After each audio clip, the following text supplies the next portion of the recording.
Hey guys, little bit of a different setup this week. It is season 21, week 7 of the LFM season.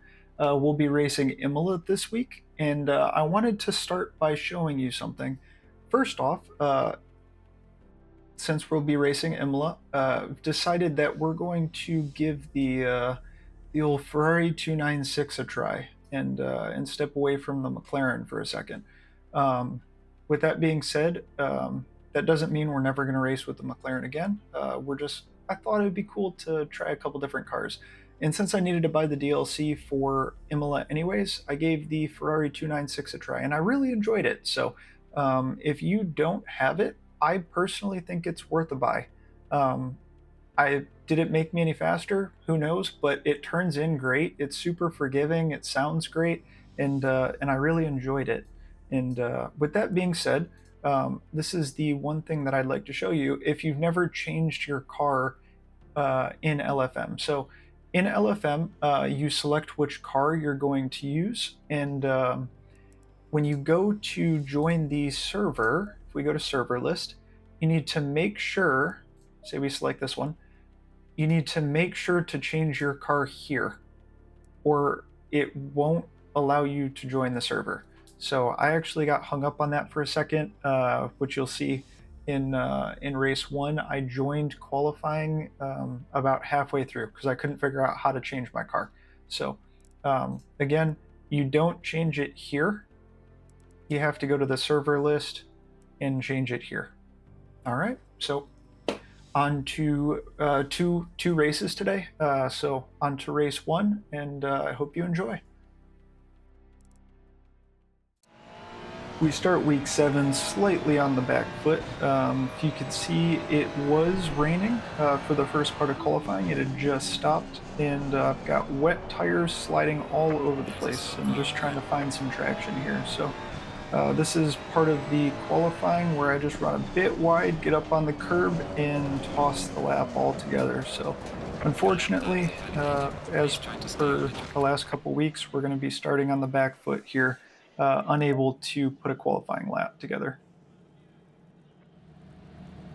And onto the race, I just got a notice right before the race started that dry tires are optimum. I'm a bit apprehensive with this, since you can see the water all over the track and it being kicked up from the tires. I'm a bit nervous about this race start.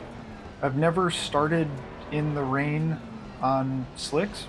Uh, we had the first week of this channel. I had a bit of a rain race and tried to complete it on dry tires, and it didn't go so well. So having some flashbacks to that and just hoping it's not going to be a similar situation. So all we're thinking about is just trying to stay on the dry line if we can see one, and stay off the curbs as much as possible.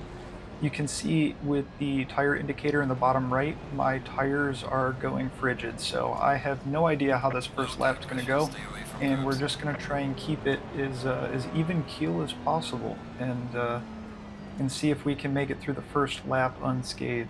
So we see the starting procedure indicator pop up, and we're going to try and get our speed just perfect, and the lights go green.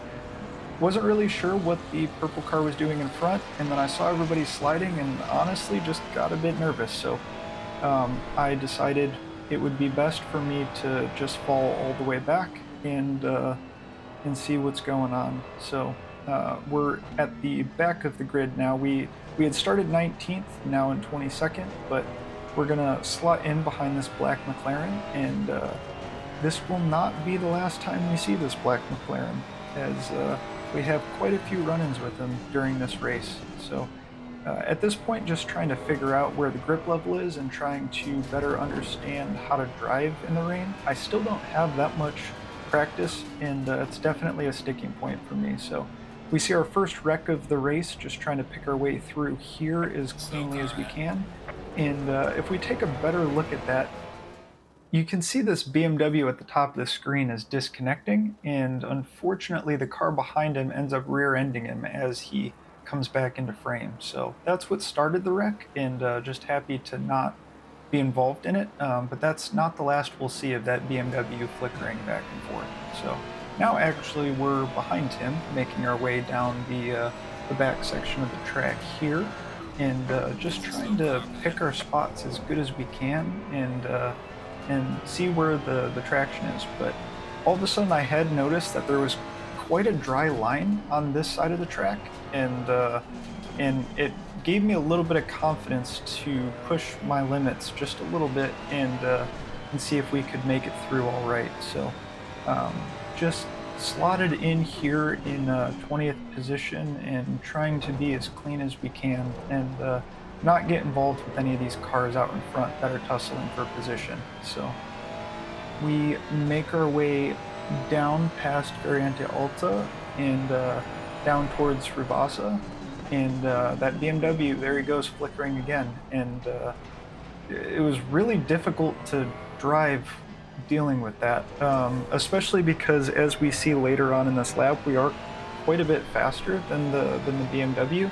So it was just really difficult trying to figure out where to make the pass, if anywhere, if there was a place where we knew that we'd be able to get a nice clean pass without running into them. But uh, in this setup that I've got here, I do lack just a little bit of straight line pace, and I did that intentionally, just adding wing and adding rake to try and honestly, I didn't know what to expect with the wet track, so I just thought better to have good traction and be just a little bit slower down the one major straight on this track. So we're picking our way through here, and we're really thinking that we're just a little bit faster than the cars ahead, and uh, we make one pass there on a car that just gets a little bit out of sorts, and so there's another position gained up to 19th where we had originally started, and we're hoping that we're going to be able to make a couple moves here. But yeah, there's the BMW again, completely disconnected, and then he passed me, and I don't know exactly how I passed him in the first place. I was a bit confused, which is why I ran wide. I just, like I said, it's difficult to drive when you've got another driver disconnecting right in front of you. It just makes it a bit difficult to try and pick your way around. But as you can see, coming up here, this black McLaren loses it a bit and ends up on the inside of the track. So we pick up another position here, and I want you to remember that black McLaren as we make our way into Ravaza. We hit our brake mark, and as we go to turn in, we just get absolutely clobbered by that black McLaren. And I was honestly a bit baffled. I didn't know what happened, and I was really confused how that possibly happened, and I didn't see it coming. So if we look at the overhead view, you can see the Porsche ends up knocking the McLaren off the track, and that McLaren just comes barreling down and smokes us. So from that first view, I was a bit frustrated, but looking at it from this view, it's clear he was on his brakes. However, he did hop off his brakes right before hitting me, so I'm not really sure what to think of it. What do you guys think? Do you think that was poor racecraft? Do you think it was just a racing incident? At the time, while driving, I was really frustrated and didn't understand why I just got cleaned out, but looking back on it, honestly, I'm not really too sure. I could see it being a racing incident, or just being an inexperienced driver, but that's on me to be getting out of these split four races. Moving forward a lap or so, this black McLaren was able to catch up to us as we make our way down the front straight. We hit our brake point, get pretty close to this BMW. I noticed he was hitting the brakes really hard, and we were definitely faster than him, and he ends up parking it down the straightaway, and that black McLaren took the opportunity to slide up the inside. So again, I was driving with a bit of frustration here, so I wasn't very happy with it, but I knew that I might have a chance to pass both of them back, as the BMW seemed to be holding up the McLaren quite a bit as well. So as we make our way through here, the BMW actually does go wide, and allows the black McLaren through, but comes across the track and blocks us a little bit, and just didn't seem like the best idea to try and go too wide through Paratella, but he ends up going wide there as well, and we're able to slot in just past him. So Now eyes forward on the black McLaren, and we're going to try and chase him down if we can through Aqua Minerale, and we're going to see what we can do in the next couple laps. So if we fast forward, I believe this is 2 laps forward, we're now within striking distance, and we're thinking about making a move into Tamburella. However, like I had said before, we do have a high downforce setup, so we're losing him a bit down the straightaway, and just barely tucking into the slipstream, but definitely losing him. So I had no intention of going for the pass here, and unfortunately he hit the brakes earlier than I was expecting, and then turned in there again earlier than I was expecting, and I accidentally ran into the side of him. So if we look at the overhead view, you can see I'm catching him, but I just want to reiterate, this wasn't an intentional move that I was trying to make. He just slowed down a lot more than I thought he would, and I'll have to say I'll raise a hand on that one. That one's my fault. I didn't intend to spin him out or hit him. That really wasn't my intention. So it's an improvement that I'll need to make. Moving forward another few laps, we finally caught up to the Ferrari that was 9 seconds ahead of us, but we've been able to close the gap, and we're slowly making some progress here. I'm feeling more confident on Imola, and this is a track that was a bit difficult for me to pick up at first. It was a lot of fun to learn, I will say, especially driving it in the Ferrari. It was pretty cool. And I'd like to introduce a new aspect to my videos, being the battle box there in the bottom right, so we can see it from an alternative view whenever I'm in a battle. So you'll be able to see it from my point of view as well as a third-person view. So we see the Ferrari in front of us get a poor run through Variante Alta, and we're thinking about making a move here down into Ravazza. And we end up getting a little later on the brakes, and we're able to make the pass, make the apex, and make a really nice, clean racing move there. So now we've made up a good position and showing some decent racecraft. So we just want to make it clean through the rest of today. But unfortunately, we see the black McLaren again on the last lap, and ran into this guy so many times, and we're gonna see here the battle box again as I try and hold him off here on the very last lap, and you just have to wait and see how it goes. So we're making our way through Paratella and down to Aqua Minerale, and I get the first part of this right, and then unfortunately cut the second part just a bit short, and I'm hitting those sausage curves, and just try and park it right in the middle of the circuit. I leave enough racing room on the inside, and I hear the audio tells me that I'm clear, but I see that sure enough, he did send it up the inside and completely cut the corner. So I don't know. I don't know.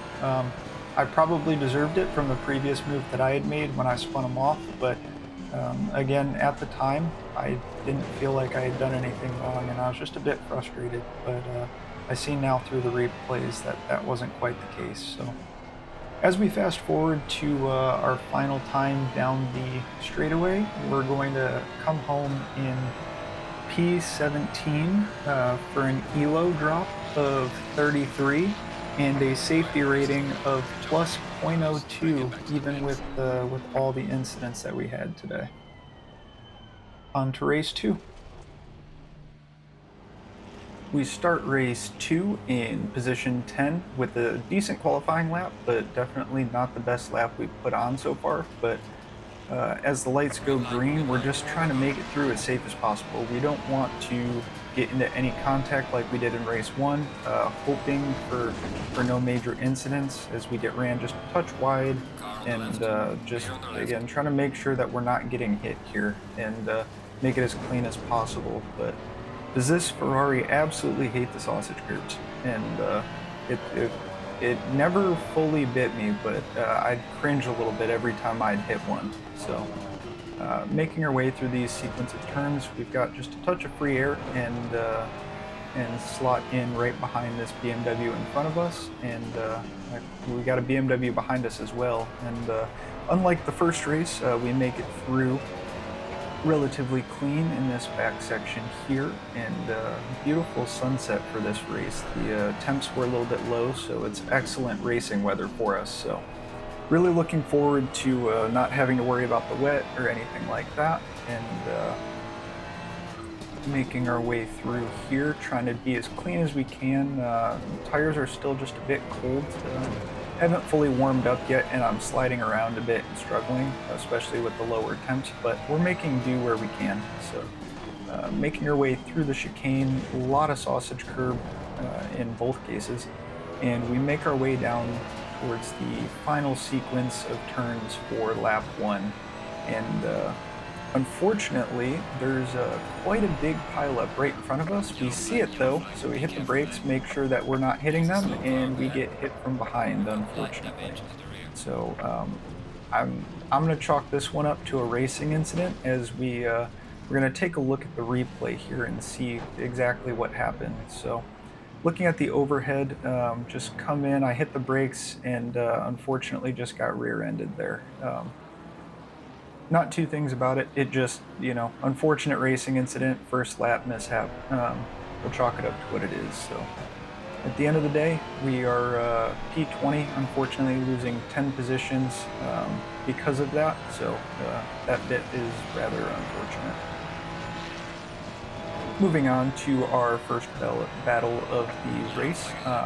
Looking on lap 2, sizing up this BMW to see if we may be able to make something happen here. And we know that we're quite a bit faster than him, but we just want to make sure that we're not accidentally rear-ending him, doing a little bit of lift and coast into the turns, but he keeps hitting the brakes, and it doesn't seem like he's got very smooth throttle application. So we give him a nose a little bit, but back out of it, and end up keeping it on the track, and nice, safe and sound, making our way down towards this really difficult section. He had just slammed on the brakes and got real close to him through this entire section, and we see the white Ferrari enter the chat right there, and get a little elbow from him, and we're able to hold the inside here and make the chicane, and the BMW ended up actually just barreling right into that Ferrari. So if we look at it from the overhead, the Ferrari behind definitely has a bit more pace, but he sends a gap, and I didn't know that he was there.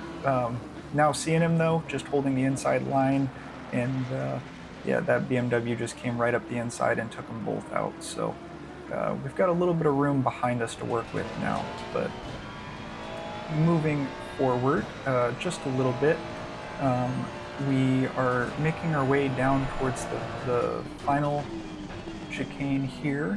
See the green Lamborghini go wide, and just trying to slot in here and put together some good laps. But I can say that white Ferrari in that very specific chicane, it will not be the last that we've seen of him. We had a bit of a rival in race 1 where we kept making contact, and unfortunately that was the white Ferrari in this race. So we make our way to Tamburello, slotted in behind the BMW and the Lamborghini, and they've been tussling a little bit earlier on in this lap, and they go on for a good portion of this. It looks like the Lamborghini's just a touch faster, but he's really hustling the BMW, and the BMW tends to kind of get a little loose as we see this lap go on. So making our way through toss-up, we are slotted in here, and we have our first instance of the battle box for race 2, as we have a little 4-car battle here.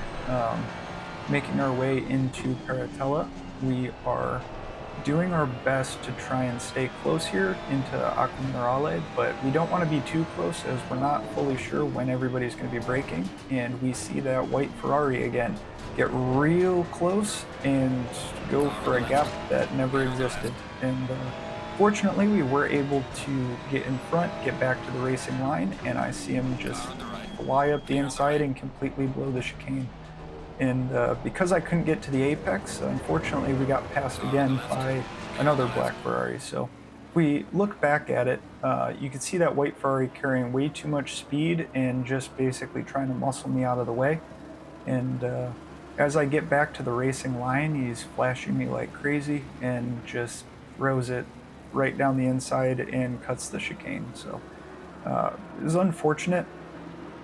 I personally don't like to race that way. I was frustrated with it, and but honestly, just happy that he's passed and I don't have to continue to deal with it. He was a little bit faster in some sections, but not in every section. And being that we're trying to raise that safety rating, I wanted nothing to do with him remaining behind me and bumping me at every corner. So we slot back into line behind the green Lamborghini that went wide in the last sequence of chicanes, and we're just going to try and put together a couple clean laps here. Moving forward, we have our second battle box of this race as we're getting hustled a little bit by the Lexus behind us. We go a little bit wide, and unfortunately he's got a bit of a run, so I'm just going to hold my line, and if he sends it, he does. And but we can tell by his entry into the next corner that he's definitely going to go wide. Unfortunately, we did a little bit too, but we were able to keep it together for the most part and make the pass back. And fortunately, we were able to pull away from this group just a little bit here. So moving forward again, the black Ferrari was able to pass that Lexus behind us and giving us a little bit of a run for our money through the chicane. And I had a feeling he was going to cut across, so I lifted just a little bit right there, and sure enough, he did cut across, but it distracted me enough that I pushed it a little bit wide going into the final chicane. So not ideal, but I was proud of myself that I had enough heads up racing that I was able to see that one coming. So moving forward again, we are looking at the final lap. The gap between the previous clip and this one was relatively incident free. But on the final lap here, we're making our way through Aqua Minerale, and we know that we've got a pretty decent run on this BMW here. So what I'm trying to do is basically hold the outside line and force him to take the inside line through the chicane so that I can make a move into the final corner if one allows. So we make it through the chicane relatively easy, and we've got a decent run on the BMW, but at this point I'm fairly certain that I'm just going to pull out of this, but I want to show a nose just to see if he runs wide here. So as I show a nose, he moves to the inside under braking, and unfortunately I tapped him. We're going to look at this again from the overhead view.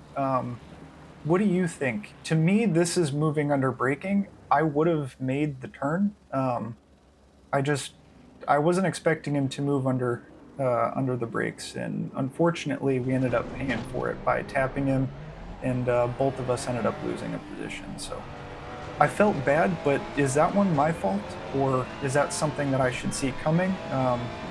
We crossed the line P15 for a ELO drop of 24 and a safety rating drop of negative 0.27. Good job. You did the best you could. Take it easy indeed, love. Not a bad week. We did have some issues, but definitely saw some improvement, so that's positive. And yeah, it was a lot of fun. I really did enjoy Imola. So on to next week. I'll be traveling just a little bit, so possibly a video, possibly not. You'll just have to wait and see. But if you did enjoy what you saw, please consider liking and subscribing. It really does help me out. And yeah, with that, until next time.